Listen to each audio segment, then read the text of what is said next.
इसका कोई स्कीमेटिक है क्या? नहीं है। बिना स्कीमेटिक के हमें इसकी ये समस्या को ढूंढना है। तो हम क्या करेंगे, अब इसमें ड्रिल करेंगे।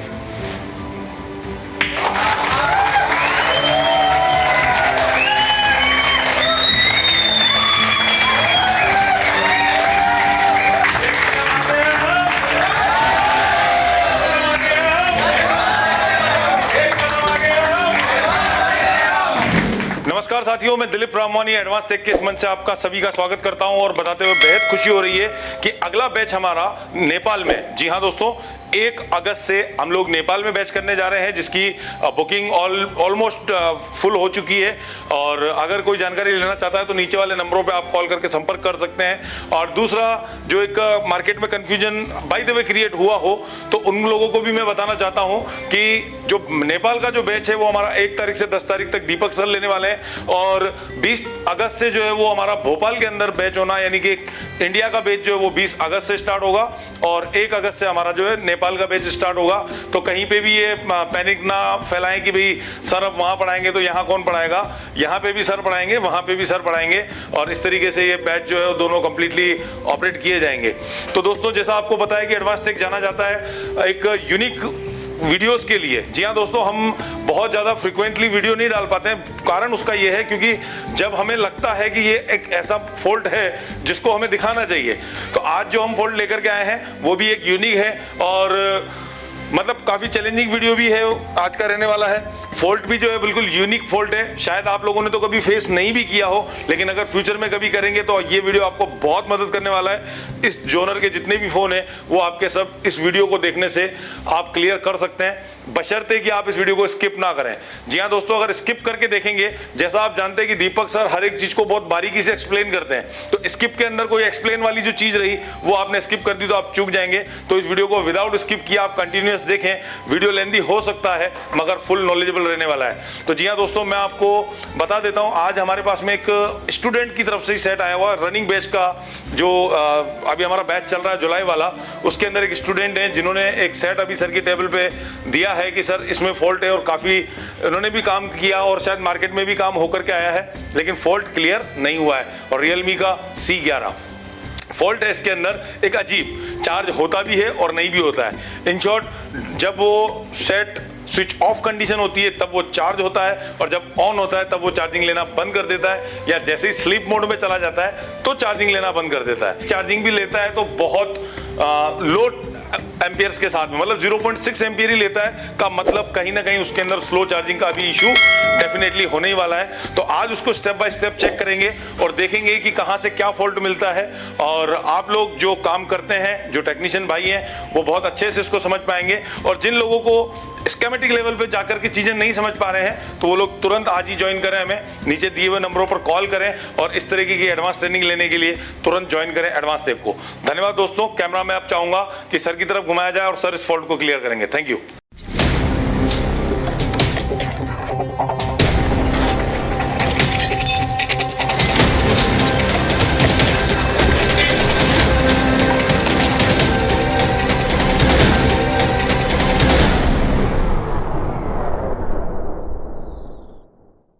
तो हमारे पास है एक रियलमी का सेट, रियलमी C11।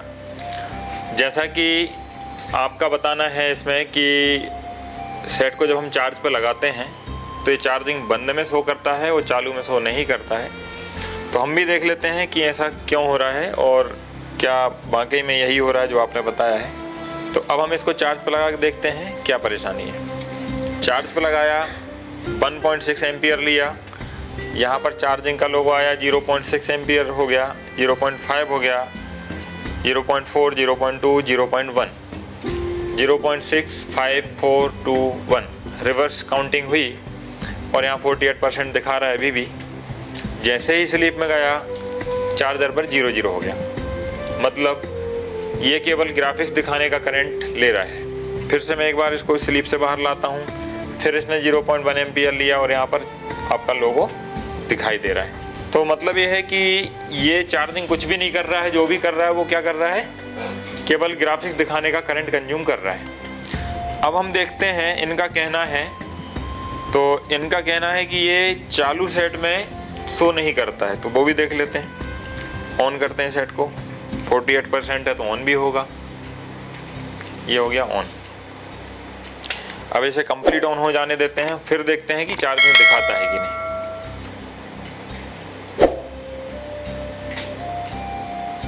ये पूरा ऑन हो गया है। अब ऑन होने के बाद हम अगर इसको कनेक्ट करते हैं चार्जर, जैसे चार्जर लगाएंगे तो यहाँ इसने कुछ भी इंडिकेटर नहीं दे रहा है और वहाँ पर 0.6 ले रहा है। डिस्प्ले जल रही है, 0.6 अभी करंट ले रहा है, क्योंकि अभी पहले केवल लोगो दिखाना था, अब पूरा डिस्प्ले दिखाना है। ठीक है, तो अभी आपका ये स्लीप में जा रहा है, ये स्लीप में गया ये, और वहाँ पर 0.2 हो गया, 0.1 हो गया, 0.2, 0.1, 0.4, मतलब स्लीप में जाने से करंट का कंजप्शन कम कर दे रहा है। जैसे स्लीप से बाहर लाता हूँ तो फिर करंट का कंजप्शन 0.6 हो जाता है। ठीक है, तो यहाँ पे चार्जिंग का लोगो कहीं भी नहीं दिखाई दे रहा है। ठीक, ना निकालने से कोई हरकत है, ना लगाने से कोई हरकत है। ठीक है, अब कैमरे में हो सकता है दूर से चीज़ नहीं दिख रही है, तो इसे स्लीप में जाने देते हैं, फिर इसमें चार्ज पे लगा के देखते हैं कि आता है कि नहीं बाहर। अभी ये स्लीप में है और स्लीप में हम चार्जर लगा के देखते हैं कोई हरकत करता है कि नहीं। कोई भी हरकत नहीं की। ये अभी जब हाथ हिलाया तब इसमें क्या आई है, लाइट आई है और यहाँ एक नोटिफिकेशन आया है। बाकी स्लीप में मैंने इसको चार्ज पे लगाया था, अभी फिर से स्लीप में चार्ज पे लगाऊं, कोई हरकत नहीं है। हाँ, हाथ हिलाने से नहीं आ रही, मतलब कोई हरकत नहीं है, वो तो नोटिफिकेशन की वजह से लाइट आई थी। तो मतलब ये तो साफ है कि ये ऑन में डिटेक्ट नहीं कर रहा है और ऑफ में डिटेक्ट कर रहा है। चलो, तो इसे हम देख लेते हैं।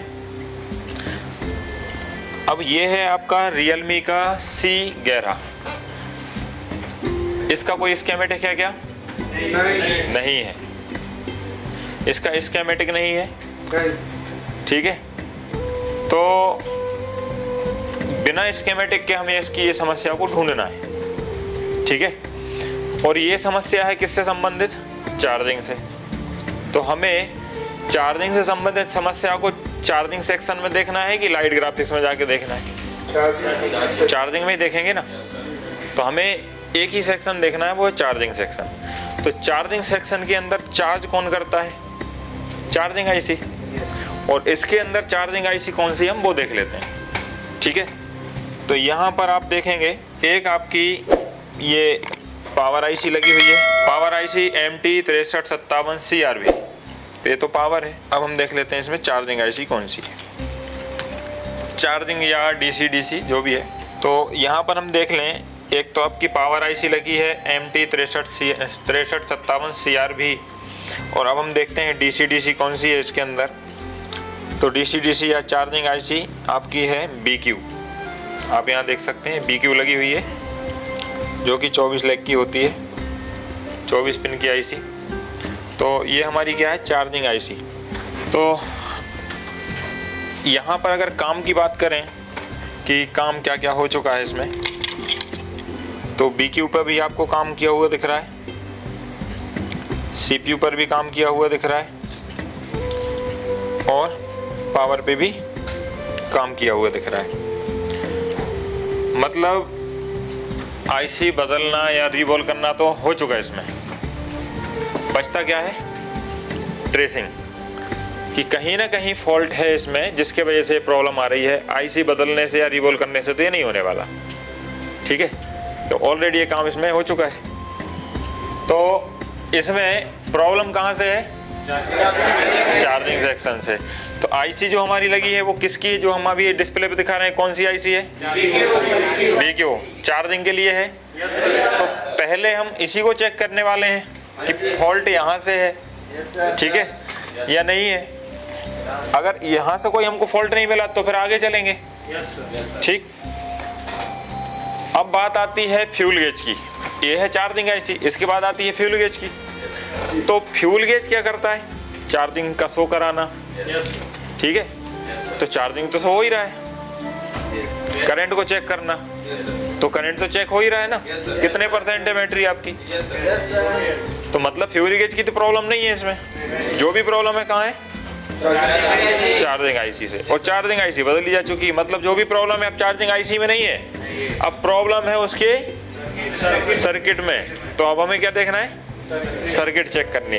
जब भी कोई भी सेक्शन में आप लोग काम कर रहे हो, आप लोग और व्यूवर आप लोग, जब भी कोई सेक्शन में आप काम कर रहे हैं, आपने आईसी बदल ली और वो काम सही नहीं हुआ, तो आप समझ जाओ कि अब आईसी में प्रॉब्लम नहीं है, अब सर्किट में प्रॉब्लम है। अब सर्किट की प्रॉब्लम ढूंढने पर लग जाओ। ठीक है, तो पहली मेथड कौन सी है? Cool testing. और दूसरी मेथड हॉट टेस्टिंग। तो पहले हम करेंगे कूल टेस्टिंग। कूल से नहीं आएगा समझ में तो हॉट टेस्टिंग में जाएंगे, और हॉट टेस्टिंग में तो 100% हो ही जाएगा। और फिर हॉट टेस्टिंग से ऊपर आ जाता है सिग्नल टेस्टिंग। तो देखो आईसी की या कोई भी चीज की जब भी कूल टेस्टिंग करेंगे तो आईसी हो तो लगे लगे नहीं होगी, कंपोनेंट है तब भी लगे लगे नहीं होगा। ठीक है, तो हम क्या करेंगे? आईसी को उठाएंगे फिर कूल टेस्टिंग करेंगे। तो इसके लिए हम आईसी को निकाल लेते हैं।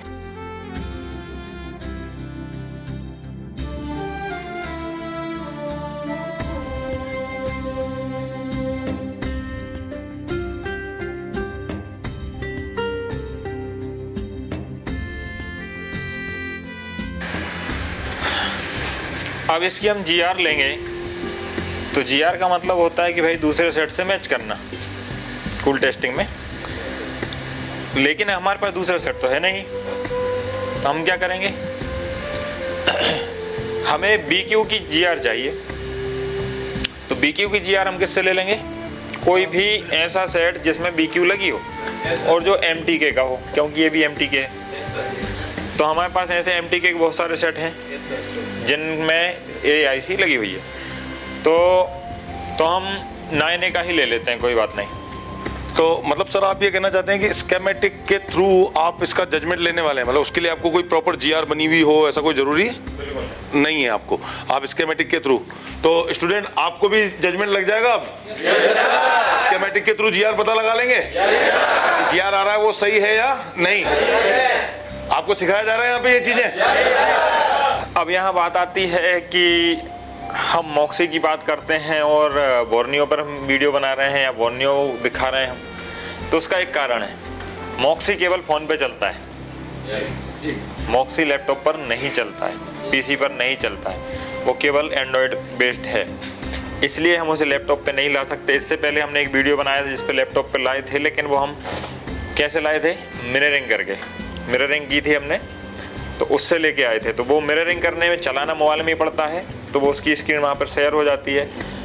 अभी हमने सिक्योरिटी अपडेट की है जिसमें आपकी मिररिंग भी बंद हो गई है, तो आप मॉक्सी को मिररिंग भी नहीं कर सकते, मतलब हम चाहें उसकी स्क्रीन शेयर करें तो स्क्रीन शेयर भी नहीं होगी, इसलिए अब वो भी बंद हो गया, तो हमें बोर्नियो भी दिखाना पड़ रहा है। बाकी ये सब चीज़ आपको कहाँ मिल जाएगी? मॉक्सी पर भी मिल जाएगी। तो हम यहाँ से BQ का नंबर ले लेते हैं U301 और इसमें लिखते हैं U301।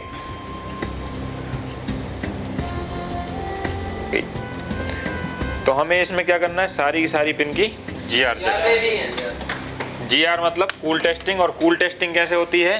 रेड प्रोब को ग्राउंड रखते हैं, ब्लैक प्रोब से चेक करते हैं और मल्टीमीटर को डायोड रेंज में रखते हैं। ठीक है, अब हम क्या करेंगे? ये रेड प्रोब को ग्राउंड पे रखेंगे और इसकी पिन नंबर 1 पर देखेंगे जीआर। ठीक है, तो हम 1 नंबर पर जीआर देखते हैं।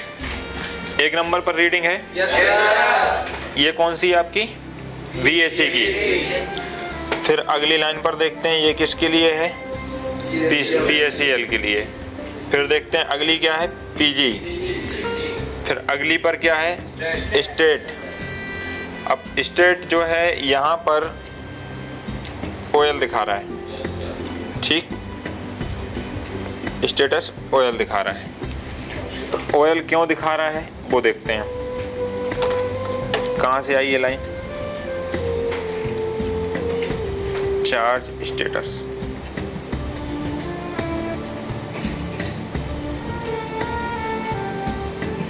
ये CPU से आई है W7 से। ठीक।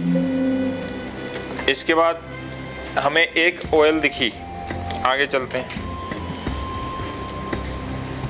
हमें कौन सी दिखी थी ऑयल? ये वाली है ना? 4 नंबर। हाँ, फिर देखते हैं हम। HCl कितनी आ रही? 513। SDA भी सेम है।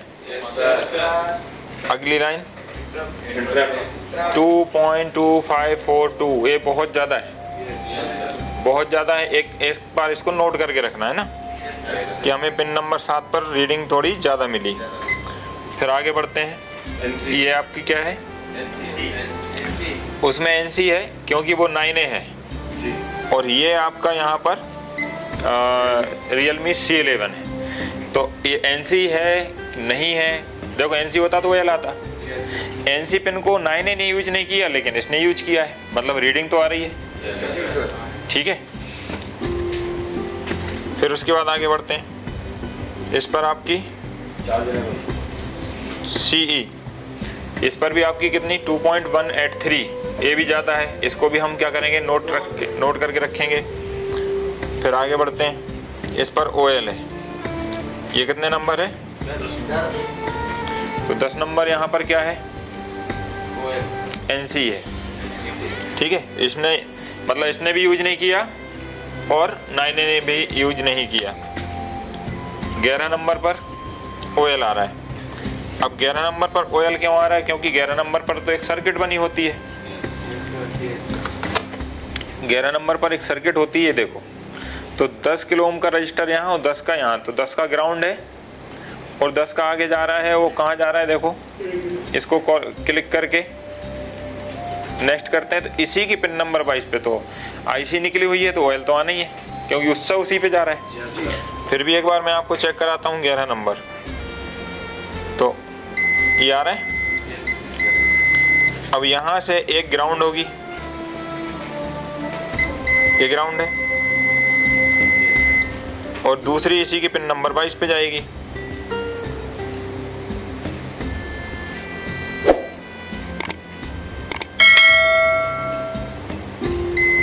ठीक है, तो मतलब ये इसी की इसी में घूम रही, इसलिए OL आ रही है, और ग्राउंड के साथ 10 किलो ओम की रजिस्टर, इसलिए OL आ रही है। ठीक है, अब हम देख लेते हैं 12 नंबर। तो 12 नंबर पर भी रीडिंग है। 12 नंबर क्या बोल रही है? स्विच पावर की, तो पावर की तो काम कर ही रही है। आगे बढ़ते हैं। यहाँ भी ओके, यहाँ भी रीडिंग है, यहाँ भी रीडिंग है, यहाँ भी रीडिंग है। तो आपका देखो, एक तो है आपका VVAT और एक है VSys, तो ये दोनों पे रीडिंग तो आनी आनी क्योंकि सेट ऑन है। फिर आगे बढ़ते हैं। ये ग्राउंड होते हैं, ये ग्राउंड ही रहेंगे। फिर ऊपर चलते हैं, तो यहाँ पर देखो, ये इस भी सिस्टम की लाइन यहाँ कॉइल के थ्रू यहाँ पर वापस आ रही है, तो इन पे भी रीडिंग आएगी क्योंकि कॉइल लगी हुई है। तो इस पर भी रीडिंग आपकी सेम मिलने वाली है। ये आपकी रीडिंग नहीं मिलेगी क्योंकि बीच में एक कैपेसिटर लगा है, ये। ठीक है, और ये इसके बीच में लगा है इस कॉइल के साथ, तो उस पर OL ही आएगी। फिर आते हैं आगे, ये वाला। तो ये तो हमारा 22 नंबर वही है जो घूम के वहीं गए थे, तो OL दिखाने वाला है। अब 23 नंबर पर देखें, तो 23 पर भी OL आएगा। क्यों आएगा OL? उसका एक कारण है। 23 पर एक कैपेसिटर लग के ग्राउंड हुआ है, तो जहाँ कैपेसिटर वहाँ OL ही आएगा। ठीक है, और 24 पे हमारी रीडिंग आने वाली है।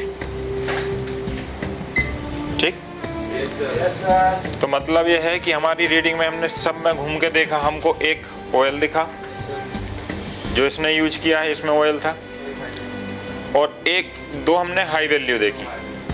ठीक है, तो वो 2 हाई वैल्यू और OL, तो OL तो हम देखेंगे 4 नंबर।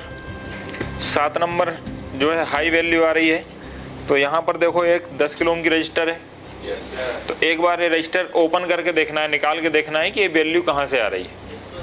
अगर ये वैल्यू इस रजिस्टर की है तो ये आगे जा रही है नहीं जा रही है वो हमें देखना है, लाइन ब्रेक तो नहीं है। उसके बाद हमको कौन सी दिखी थी? 9 नंबर, तो 9 नंबर पर भी एक 10 किलो ओम की रजिस्टर ग्राउंड है, तो 10 किलो ओम की वैल्यू ये आ रही है, तो हो सकता है कि उसकी वजह से इसकी हाई वैल्यू दिखा रहा हो, केवल रजिस्टर की वैल्यू दिखा रहा हो, ना कि सीपीयू की। आपको हमने पढ़ाया भी है कि जब रीडिंग हाई आती है तो क्यों आती है, कब, जब जंक्शन बन रहा होता है। जब जंक्शन बन रहा होता है, जब रीडिंग कब हाई होती है, कहीं एक लाइन ब्रेक हो जाए तब हाई होती है। तो यहाँ पर दोनों जगह जंक्शन बन रहा है, 9 पर भी जंक्शन है और 7 पर भी जंक्शन है, तो हमें 9 नंबर की भी रजिस्टर निकाल के देखनी पड़ेगी और 7 की भी। तो 9 नंबर की रजिस्टर इस पे कहाँ लगी है, आसपास लगी होगी, क्योंकि ये तो 9 का है, तो हम देख नहीं सकते कहाँ लगी, तो 9 और 7 देखना है कहाँ लगी है, ठीक है। तो यहाँ से 1 2 3 4 5 6 7 8 9, ये 9 है, इसकी वैल्यू हाई है। अब इसकी रजिस्टर देखो सामने ही लगी है, तो एक रजिस्टर ये निकालना है और एक 7 की ये लगी है कि निकालना है, तो दोनों रजिस्टर निकाल के हम इनकी वैल्यू देखेंगे कि आगे जहाँ भी जा रही है वहाँ से डिस्कनेक्ट है या जुड़ी हुई है। जहाँ जहाँ जंक्शन बन रहा होगा वहाँ हमको रजिस्टर निकाल के चेक करना पड़ेगा।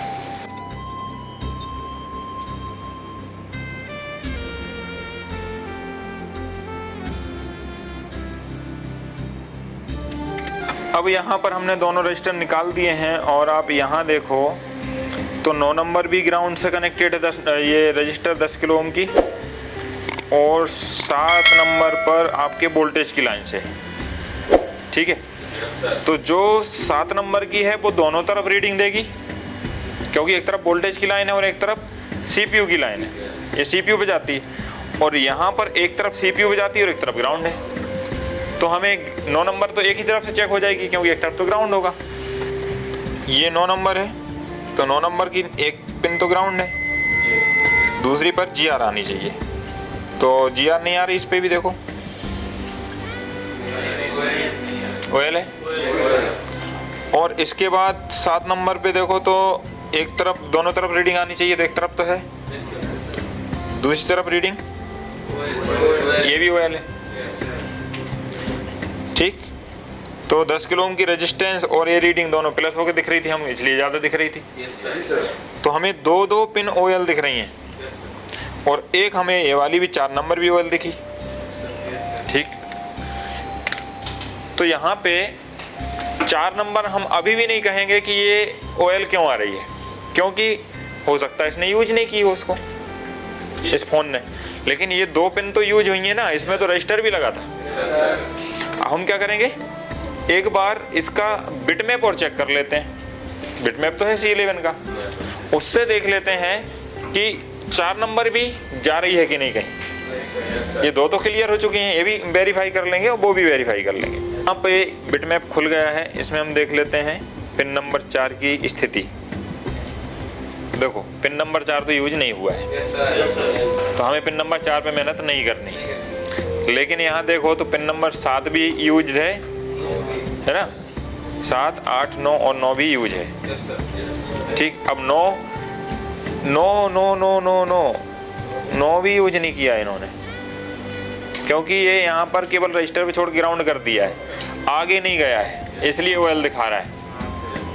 तो फिर 9 इन्होंने यूज नहीं, मतलब 9 में क्या हुआ है, देखो 9 में एक ये हुआ है कि इन्होंने 9 में क्या किया, सीपीयू तक पहुंचाया है और इन्होंने सीपीयू पर नहीं पहुंचाया है। मतलब सर्किट डिजाइनर ने ही ऐसा किया है कि इसको केवल रजिस्टर तक पहुंचाया है, ठीक है। अब मैं आपको बताता हूं, अभी कंफ्यूजन आपका दूर होने वाला है। मैं चलता हूं स्कीमेटिक पे और चलता हूं Xiaomi पे और चलता हूं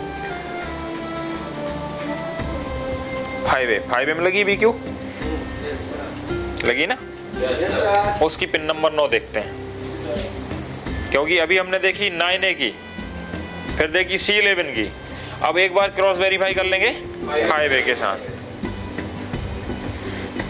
BQ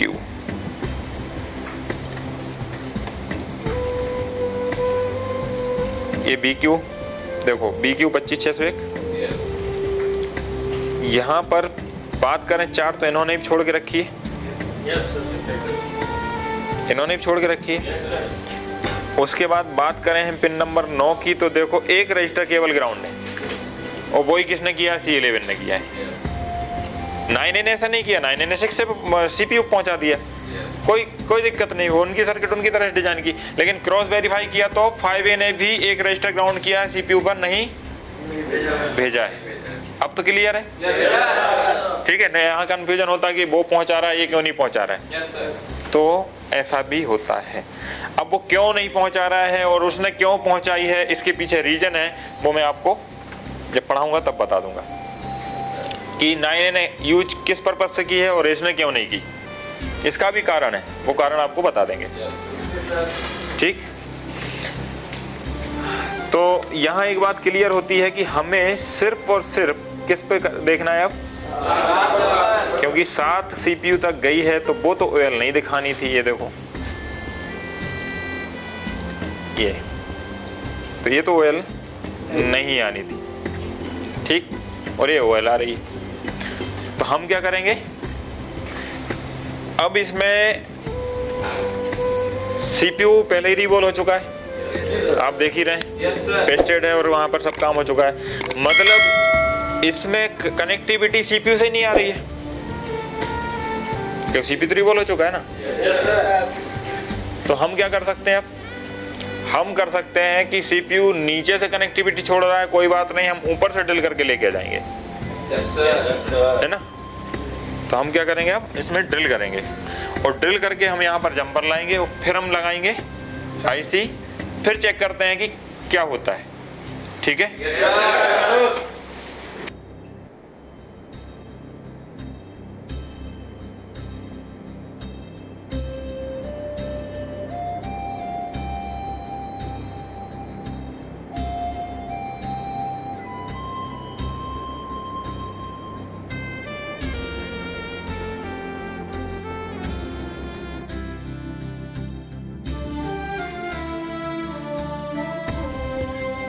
ये हमने मार्क कर लिया।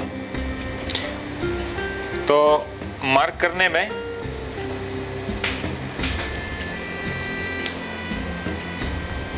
हम यहाँ पर जो है हमने इतना मार्क कर लिया है, तो अब हम इतने में इसको ड्रिल करेंगे।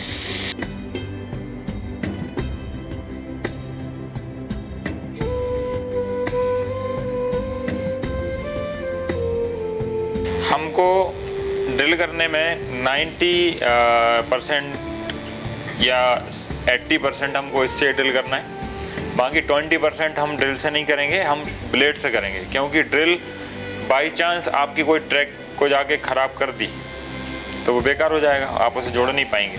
तो इससे अच्छा है कि हम उसको 80% तक ड्रिल से करें और 20% किससे करें, ब्लेड आपका बहुत सिक्योर होता है, मतलब ब्लेड से आपका नुकसान नहीं होगा, ठीक है। और हाथ को नीचे इसके टेबल के ऊपर ऐसे थाम के रखना है ताकि ये ज़बरदस्ती उस पर घुसे नहीं। आप जितना प्रेशर डालो उतना ही प्रेशर जाए, तो हमें प्रेशर ना डाल के केवल हल्के हाथ से चलाना होता है।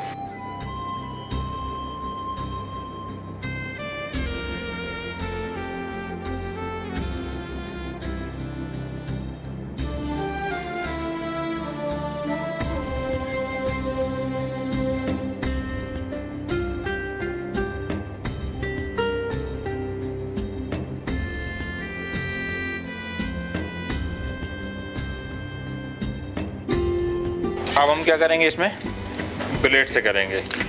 ब्लेड आपको चाहिए 11 number blade, original surgical blade original चाहिए, ठीक है। लोकल ऐसी जो इस टाइप की लोकल है ये नहीं चलती, ये वाली चलती है, ठीक है। अब हम इस पे क्या है, एकदम धार की तरफ से, धार होती है उसे नीचे की तरफ रखना है IC की तरफ, और खड़ी ब्लेड चलाना है, आड़ी टेढ़ी नहीं चलानी, ठीक है।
अब क्या है कि हमें ये ब्लेड तो काम करेगी नहीं, इसकी तो धार चली गई घिस घिस के। एक नई ब्लेड और लगेगी, 2 ब्लेड लगती हैं। एक से हम उसको स्क्रैच करते हैं, दूसरे से पिन निकालते हैं उसको।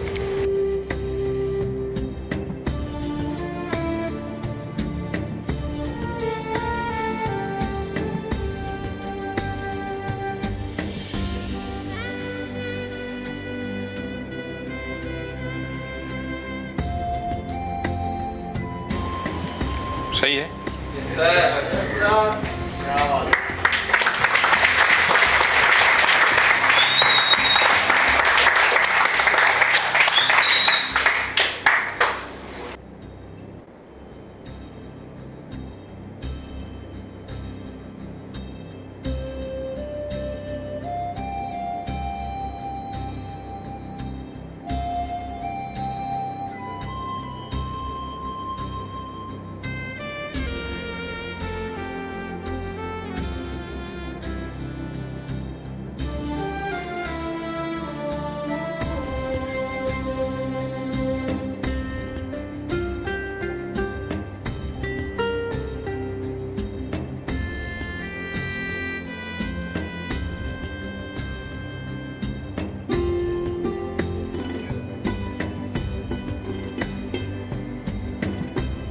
अभी रजिस्टर हम वापस वहीं पर लगा देते हैं जहाँ से उठाई थी दोनों।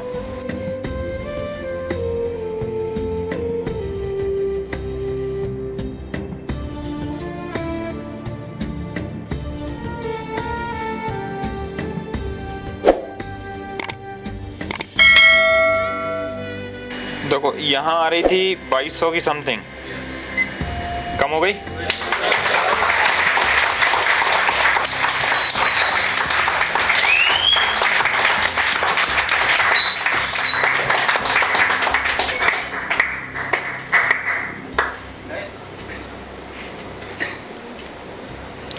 अब आईसी लगा लेते हैं।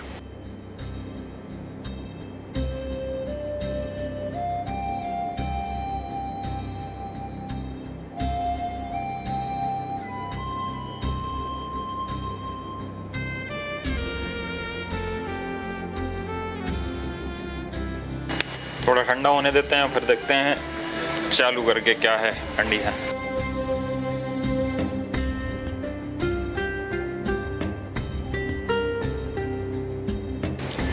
कभी भी डीसी वगैरह कोई भी आईसी लगाओ तो एक बार शॉर्टिंग वगैरह चेक कर लो आसपास कि कहीं कोई शॉर्टिंग तो नहीं आई। नहीं आई। आपने देखा कि बंद में चार्ज हो रहा था लेकिन चालू में नहीं हो रहा था। अब इसे पहले चालू कर लेते हैं और फिर देखते हैं कि होता है कि नहीं। Yes, sir.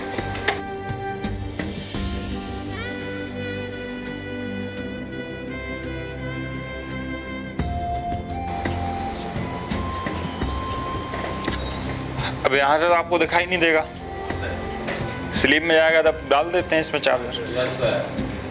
तो हम कब लगाएंगे चार्जर? जब ये स्लीप में जाएगा। चला जाएगा।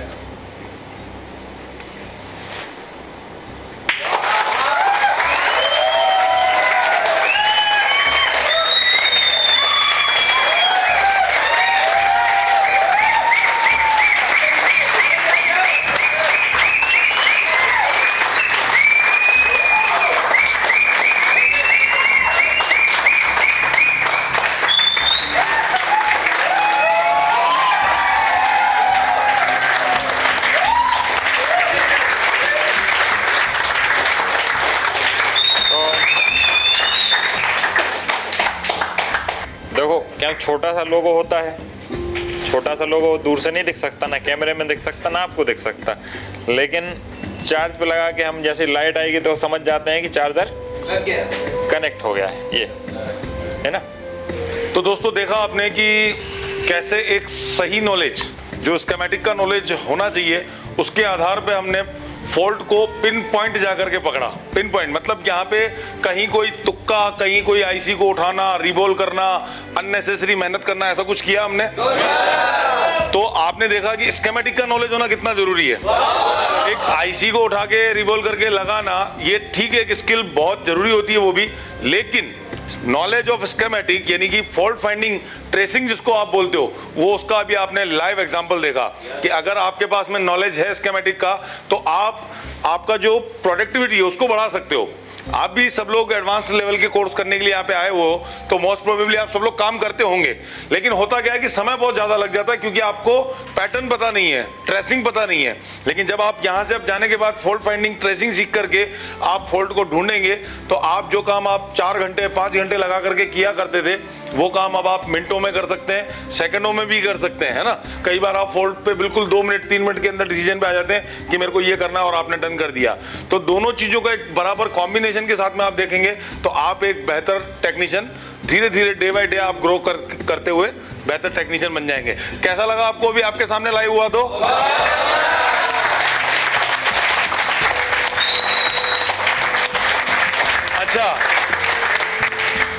अच्छा, कुछ लोग नेगेटिविटी हमारे बारे में देखिए, कहते हैं ना कि भाई जो लोग कॉम्पीट नहीं कर सकते हैं, जो लोग हमसे कंपटीशन नहीं कर सकते, कॉम्पीट नहीं कर सकते हैं, तो वो क्या साजिशें खेलना शुरू कर देते हैं। तो अभी पिछले दिनों कुछ बात सुनने को आई कि ऐसे पार्सल बाहर से बना करके ले आते हैं, फिर उसको खोलते हैं, फिर उसको रिपेयर करते हैं, पहले से ही ट्रेस किया हुआ। क्या ये मोबाइल पहले से ट्रेस किया हुआ था? जो भी हुआ सब आप लोगों के सामने हुआ। तो कल को यदि कोई ऐसी बात आपको YouTube के नीचे अगर कमेंट्स में दिखती है तो डेफिनेटली आप समझ जाइए कि जैसे जैसे आदमी ग्रो करता है तो उसको मतलब बर्दाश्त नहीं किया जाता है, मार्केट का एक ढर्रा बना हुआ है। तो आप अपना अकल लगाएं, दिमाग लगाएं और जो सच्चाई है उसको जानने की कोशिश करें। शुक्रिया दोस्तों। और हम बात करें इस फ़ोन की, तो ये फ़ोन हमारे ही इस बैच में बैठे स्टूडेंट का ही है। आप चाहें तो दिखा सकते हैं थोड़ा एक बार। तो आपका ही है ना फ़ोन? ठीक है, बस। तो फ़ोन यही स्टूडेंट का ही था और जो स्टेप बाय स्टेप सभी को सामने करके दिखाया गया है, एक एक पॉइंट, एक एक चीज़ बताई गई है। तो इसमें ऐसा कुछ भी नहीं है कि कोई प्री प्लान है। प्री प्लान वो किया करते हैं जो अकेले में बैठ के वीडियो बना रहे होते हैं। सही बात है। 50 लोगों के बीच में कोई प्री प्लानिंग वीडियो नहीं बनता है, ना प्री प्लानिंग कोई फॉल्ट तैयार होता है कि भाई पहले से कर लिया। अच्छा, आपका भी एक फ़ोन था, मैंने ये बताइए कि उसे ऐसा रखा था कि भाई मेरे पास रख लिया? नहीं सर, ऐसा कुछ। जब ऐसे ही बात आई थी कि इस पे वीडियो बनाएंगे तो हमने क्या बोला था कि आप अपने पास रखो इसे, हम अपने पास रखेंगे। तो यही सोच सकते हैं आप लोग कि शायद बीच में पीछे ट्रेसिंग कर ली हो, लेकिन हम ऐसा नहीं करते हैं। अगर जो करना है वो सामने ही करेंगे, ठीक है ना। तो ये सब गलतफहमियां फैलाते हैं लोग, क्योंकि जिनसे खुद कुछ नहीं बनता है वो दूसरों का अच्छा नहीं देख सकते, है ना। तो दोस्तों, कैसा लगा ये वीडियो? और ये जो फॉल्ट ट्रेस किया गया, फॉल्ट ट्रेस करने की जो तरीका था, जो आपने देखा कि इसका स्कीमेटिक भी नहीं था। ये Realme C11 है, इसका स्कीमेटिक कहीं नहीं है। तो हमने इसको दूसरे स्कीमेटिक से ट्रेस किया है, इसकी हमने बिटमैप की भी हमने सहारा लिया और हमने देखा कि आखिर ये फॉल्ट कहाँ था। तो ऐसे ही आप भी अच्छे तरीके से ट्रेनिंग ले करके और बहुत अच्छे से आप बिना स्कीमेटिक के भी फ़ोन रिपेयर कर सकते हैं। आपको कोई प्रॉब्लम नहीं आएगी, बस आपको नॉलेज सही होना चाहिए। तो मिलते हैं अगले वीडियो में, जब तक के लिए धन्यवाद, थैंक यू।